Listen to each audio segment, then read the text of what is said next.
जय श्री राम प्यारे बच्चों।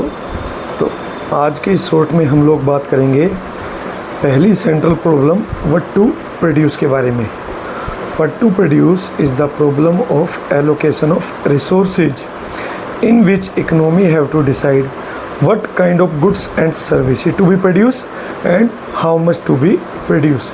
इसका मतलब होता है क्या उत्पादन किया जाए, वो केंद्रीय समस्या है जिसमें हमें ये निर्णय लेना है कि सीमित साधनों की सहायता से किन वस्तु और सेवाओं का उत्पादन किया जाए और कितनी मात्रा में उत्पादन किया जाए। देखिए, हमें पता है हमारे रिसोर्सेज लिमिटेड है।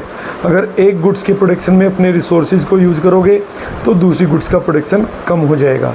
तो सबसे पहला निर्णय ये लेना होता है कि what kind of goods and services to be produce, यानी कौन सी गुड्स और सर्विसेज प्रोड्यूस की जाएगी।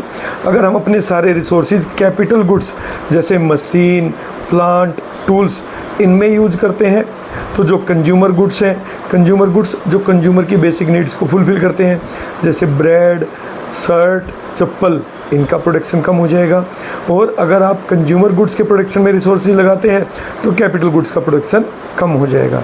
तो सबसे पहले ये डिसाइड करना है कि with the help of limited resources which kind of goods and services to be produce. और दूसरा, जब हम लोग ये डिसाइड कर लेते हैं कि हमें क्या प्रोड्यूस करना है तो हमें ये डिसीजन लेना है कि कितनी क्वांटिटी प्रोड्यूस करनी है, यानी कि how much resources will be used for capital goods and how much resources will be used for consumer goods. ठीक है बेटा, तो अब मिलेंगे अपने नेक्स्ट शॉर्ट में एक नए टॉपिक के साथ। तब तक के लिए जय श्री राम।